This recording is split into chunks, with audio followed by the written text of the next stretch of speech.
안녕하세요. 고등학교 자기소개서 마지막 내용으로 지금까지 다루지 못했던 내용을 Q&A라는 형식으로 정리하려고 합니다.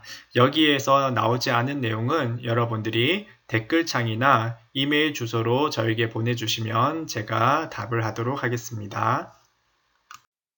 네, 첫 번째, 글씨를 쓸 때 뭐뭐 하였습니다, 뭐뭐 들었습니다, 나누었습니다. 이렇게 조금 높임말처럼 써야 할지, 아니면 뭐뭐 했다, 들었다, 나누었다, 이렇게 좀 편하게 적어야 될지에 대해서 고민이 많을 거라고 생각합니다.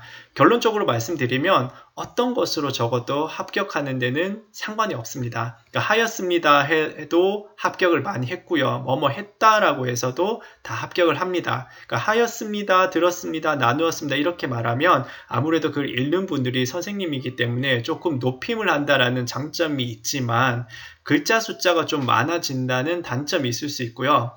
뭐뭐 했다, 들었다, 나누었다 이런 말들은 글자 숫자를 좀 줄이기 때문에 많은 내용을 적을 수 있다는 장점이 있을 것 같아요. 그래서 이거는 뭐 했다, 들었다, 나누었다고 해서 이 선생님이 이걸 듣고 기분 나빠서 불합격 이렇게 하지는 않으니까 여러분들이 편안한 마음으로 내가 이게 조금 더 좋겠다라는 그런 확신이 서는 방법으로 하시면 좋을 것 같습니다. 그리고 자기소개서 작성 시 절대로 해서는 먼저 고입 자기소개서에 적으면 안 되는 내용 보시면 먼저 맨 밑에 보시면 신입생 입학 전형 요강이라는 게 있는데요. 이걸 꼼꼼하게 읽고 작성을 해야 돼요. 대부분 학교에서 이런 내용이 나와 있는데요. 각종 인증 시험의 점수나 능력 시험의 점수는 적지 마라.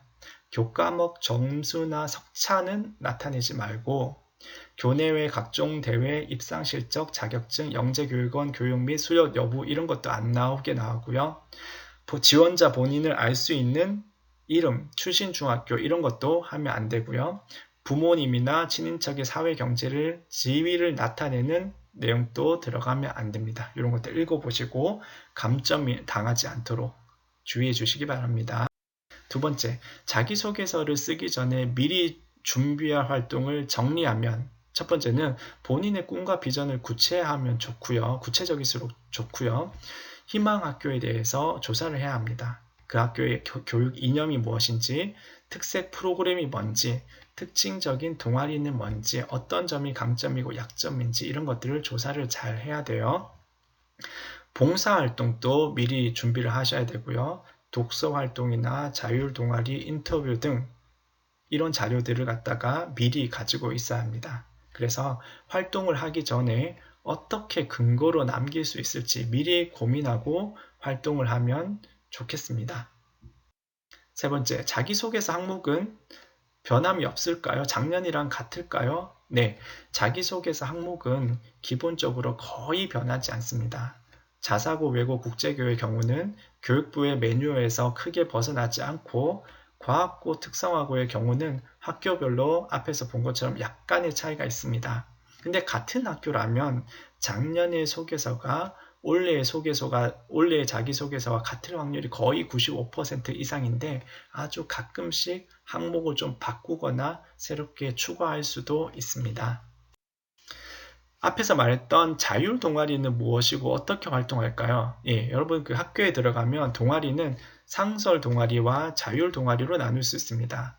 모든 상설 동아리는 모든 선생님들이 거의 대부분 선생님이 하나의 동아리를 만드시고 모든 학생들이 한 개의 동아리를 선택해서 1년에 뭐 7번이든 8번이든 10번 정도 동아리 활동을 하는 게 상설 동아리고요.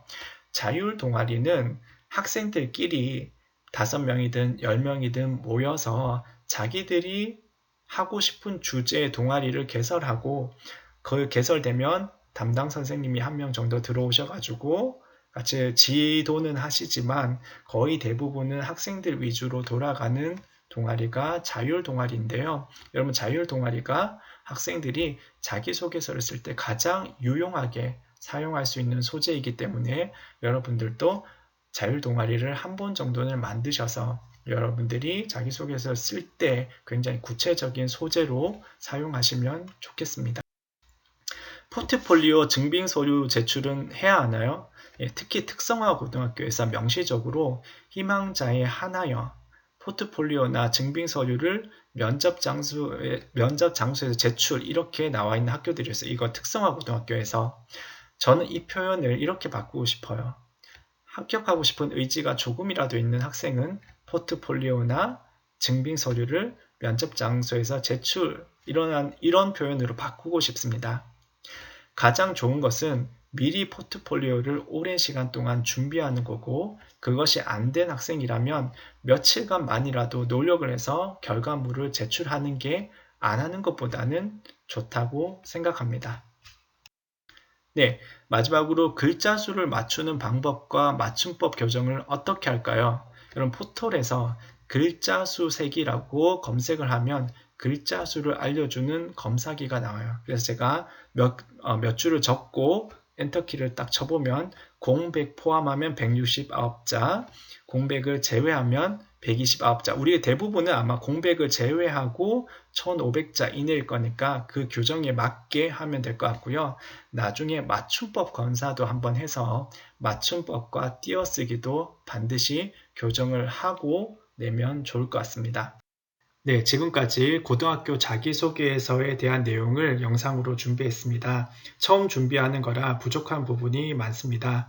궁금한 점은 댓글창이나 이메일로 질문해 주시고, 혹시 자기소개서에 대한 도움을 받고 싶으신 분들도 이메일 주소로 자기소개서를 보내주시면 제가 도울 수 있는 부분은 도와드리도록 하겠습니다. 향후에는 면접과 관련된 영상도 찍을 예정이니 많이 시청해 주시면 감사하겠습니다.